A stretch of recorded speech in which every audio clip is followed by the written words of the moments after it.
Students.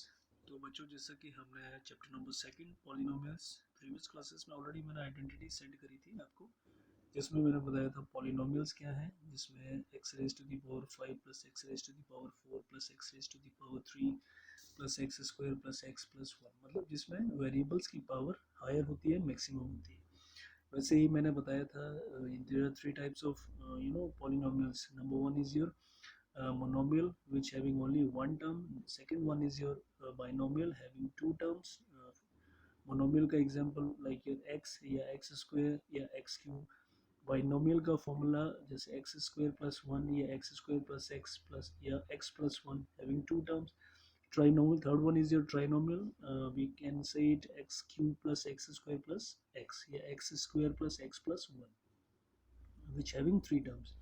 उसके बाद linear equation का बताया था, जिसमें x की जो पावर होती है, जो वेरिएबल है x, वो ओनली वन होती है, या x भी बोल सकते हैं, x प्लस वन भी बोल सकते हैं। उसके बाद है next is your quadratic equation. अब ये क्वाड्रेटिक इक्वेशन क्या है, जिसमें x की पावर टू होती है। सपोज फॉर एग्जांपल वी है x square plus x plus one, या एक्स स्क्वायर भी बोल सकते हैं, जिसकी पावर एक्स की पावर टू है। देन क्यूबिक इक्वेशन बताई थी, जिसमें x की पावर हमेशा थ्री होती है। Now come to the exercise 2.1 of chapter number second. Question number first देखिए बच्चों, which of the following expressions are polynomials in one variable and which are not? जिनमें सिर्फ एक ही वेरिएबल्स बैठे हैं, या तो सिर्फ x बैठा है। अगर सिर्फ x बैठा है क्वाड्रेटिक इक्वेशन में या पॉलिनोमियल इक्वेशन में, तो वहाँ पे सिर्फ वन वेरिएबल। वो जहाँ पे x और y दोनों बैठे होंगे वहाँ पे टू वेरिएबल्स। जहाँ पे x y z तीन बैठे होंगे वहाँ पे थ्री वेरिएबल्स। क्लियर बच्चों? इसको क्वेश्चंस को करते हैं अच्छे से। जैसे the 4x square minus 3x plus 7। अब यहाँ पे सिर्फ x बैठा है, एक्स स्क्वायर और x, सिर्फ एक ही वेरिएबल बैठा है, मतलब दूसरा वेरिएबल नहीं बैठा है। तो the equation 4x square minus 3x plus 7 has only one variable, वो क्या है, x। Then y square plus under root two. अब यहाँ पे भी सिर्फ y बैठा है, सो has only a y square plus under root 2 has only one variable which is called y. उसके बाद 3 under root t plus t under root 2, the equation 3 under root t plus t under root 2 has only one variable. वो कौन सा variable है? Only t। Clear है? उसके बाद y plus 2 over y, यहाँ पे भी ओनली वन वेरिएबल बैठा है, सिर्फ y, so has only one variable y. Then x raised to the power 10 plus y raised to the power 3 plus t raised to the power 50. अभी यहाँ पे तीन वेरिएबल्स बैठने हैं बच्चों, x, y और t. So the equation x raised to the power 10 plus y raised to the power 3 plus t raised to the power 50 has three variables, and these are x, y and t. उसके बाद आपके question number second में आइए, write the coefficient of x square in each of the following. अब सिर्फ x square, इस x square का coefficient बताना है बच्चों मेरे को। तो यहाँ पे x two plus x square plus x का एक्स में एक्स स्क्वायर का कोफिशिएंट कौन है, प्लस वन। एक्स के स्क्वायर के साथ कौन बैठा है, प्लस वन, यहाँ पे आ गया plus one. Again second part में ये two minus x square plus x square. अब यहाँ पे एक्स स्क्वायर का कोफिशिएंट कौन है, सिर्फ एक्स स्क्वायर का ओनली माइनस वन, क्योंकि एक्स स्क्वायर के साथ कौन बैठा है, माइनस वन। वैसे ही pi over two x square plus x. अब यहाँ पे एक्स स्क्वायर का कोफिशिएंट कौन है, pi over two, pi over two. Then under root two x minus one. अब बच्चों यहाँ पे कहीं भी एक्स स्क्वायर बैठा नहीं है। इस इक्वेशन को मैं ऐसे भी लिख सकता हूँ, अगर आपने सपोज लिखनी है 0 into x square plus under root two x minus one. अब समझिए, यहाँ पे एक्स स्क्वायर कहीं है नहीं, यहाँ पे बैठा है सिर्फ under root two x minus one. तो मैंने ले ली जीरो। जीरो क्यों ले ली, जीरो इंटू एक्स स्क्वायर भी ले लेता हूँ तो भी इसका मतलब क्या होगा, जीरो। जीरो यानी कुछ भी नहीं, तो भी मैं सिर्फ यही लिखूँगा। अब जीरो मैंने लिए, तो जीरो लेने से एटलीस्ट मेरे पास एक्स स्क्वायर का कोफिशिएंट मिल गया, और एक्स स्क्वायर का कोफिशिएंट क्या है, जीरो। क्लियर है? So x square is equal to zero.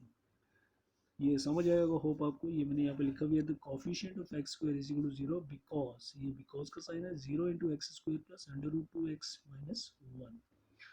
Then question number third में आइए, give one example each of a binomial of degree 35 and of a monomial of degree 100। अभी मैंने binomial क्या बताया था, हैविंग टू टर्म्स, और उनमें उसकी जो डिग्री यानी पावर होनी चाहिए 35। टू टर्म्स कौन से आगे, एक्स एक और 35 दूसरा। मैंने ले लिया x raise to the power 35 plus 35।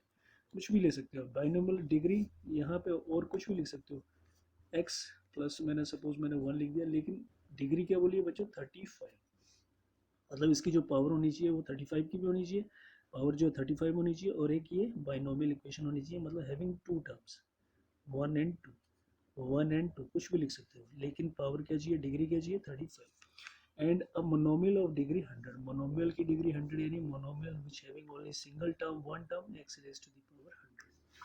ठीक है, तो मैंने ये आपको बताया भी है, वो बाइनोमियल का मतलब having two terms like your x raise to the power 35 plus 35 और x raise to the power 35 plus 1, क्योंकि इसकी डिग्री क्या है 35, and monomial having single term या वन टर्म x, लेकिन उसकी डिग्री क्या होनी चाहिए यानी power raise to the power 100। उसके बाद बच्चों इसी के आप नेक्स्ट पार्ट में क्वेश्चन नंबर 4 में आइए, write the degree of each of the following. अब डिग्री बतानी है बच्चों, हाईएस्ट डिग्री बतानी है, जैसे 5x cube plus 4x square plus 7x, अब इनमें हाईएस्ट डिग्री कौन सी है, ये 3 इज द हाईएस्ट डिग्री या raise to the power, 4 minus Y square में highest degree 2, 5t minus under root 7 में हाईएस्ट डिग्री, अब 5t के ऊपर कुछ भी नहीं है यानी 1 है, तो हाईएस्ट डिग्री क्या हुआ 1। देन 3 की हाईएस्ट डिग्री, अब 3 के साथ कुछ भी नहीं बैठा, इसको मैं ऐसे भी लिख सकता हूँ अगर आप लिखना चाहते हो, सपोज मैंने लिखा 3 bracket 3 into x raise to the power 0। अब मैंने आपको बताया भी है 3x raise to the power 0 का मतलब क्या होता है, वो 1, क्लियर है। तो यानी मेरे पास इक्वेशन क्या बन गई 3 into 1 which is equal to 3, अगर आप इसको कंपेयर करोगे है ना, तो 3 मेरे को साथ में मतलब डिग्री तो बतानी थी, कोई वेरिएबल तो लेना पड़ना था, लेकिन वेरिएबल यहाँ पे है नहीं, तो मैंने क्या ले लिया x raise to the power 0। अब x raise to the power 0 का मतलब क्या है, इज इक्वल टू 1, यानी अब यहाँ पे आता हूँ 3 multiply x raise to the power 0 की जगह लिखा मैंने 1 which is equal to 0, so 3 1 3, so highest degree is your, this is your 1, यहाँ पे highest degree 3 raise to the power 0 is equal to 1 आप लिखोगे, क्लियर है बच्चों। उसके बाद क्योंकि यहाँ पे x raise to the power 0 is equal to क्या 1 है ना, इसीलिए यहाँ पे 1 लिख दिया। उसके बाद आप नेक्स्ट में आइए, classify the following as linear quadratic and cubic polynomials. अब मेरे को यहाँ पे बताना है कि लीनियर कौन सी है, क्यूबिक कौन सी है, क्वाड्रेटिक कौन सी है। अब x square plus x quadratic मैंने बताया है, जिसकी पावर 2 है, x raise to the power 2। उसके बाद एक्स माइनस एक्स क्यूब जिसकी पावर 3 हो यानी cubic, y plus y square plus 4 जिसमें वाई की पावर 2 है यानी क्वाड्रेटिक इक्वेशन, दिस इज ये क्वाड्रेटिक इक्वेशन। यहाँ पे आर क्यूब है, आर स्क्वायर है यानी क्वाड्रेटिक इक्वेशन, यहाँ पे 7x क्यूब है यानी क्यूबिक इक्वेशन, क्लियर है बच्चों। और यहाँ पे एक रह गया पार्ट 1 प्लस एक्स में, अब x raise to the power 1 है यानी लीनियर इक्वेशन, और 3t में भी t raise to the power 1 यानी लीनियर इक्वेशन, क्लियर है बच्चों आपको ये सारा ही। तो ऐसे ही आप इन क्वेश्चंस को कीजिए बच्चों। मेरे को यहाँ पे डाउट हो रहा है, यहाँ पे हाईएस्ट डिग्री जो होगी, यहाँ पे x raise to the power 0 है हाईएस्ट डिग्री यहाँ पे, ये मैं आपको कंफर्म करके बताता हूँ, लेकिन ठीक है ये यहाँ पे चलो जो भी दिया है ठीक है, आप इसको अच्छे से देखिए। यहाँ पे हाईएस्ट डिग्री अगर 1 नहीं हुई तो 0 पक्का होगी, क्योंकि यहाँ पे x raise to the power 0 है विच इज़ इक्वल टू 1, तो यानी x raise to the power 0 की डिग्री यहाँ पे क्या होनी चाहिए, x रेज टू 0 में डिग्री होनी चाहिए, यहाँ पे बच्चों आपका 0 ही है, highest degree is your 0, clear है, इसमें कंफ्यूज मत होना। यहाँ पे देखिए 3 into x raise to the power 0, x raise to the power 0 is equal to 1, क्योंकि 3 अकेला बैठा है यहाँ पे, तो 3 मल्टीप्लाई 1 सा 3 हो गया, तो यानी डिग्री क्या है यहाँ पे वेरिएबल की 0। तो ये क्वेश्चंस है बच्चों, इनको अच्छे से आप प्रैक्टिस कीजिए, साथ में अपनी फेयर नोटबुक में उतारिए, क्वेश्चन समझिए, साथ में जिस क्वेश्चन में दिक्कत आए आप मुझे कॉल कीजिए, मैसेज कीजिए। Thank you so much.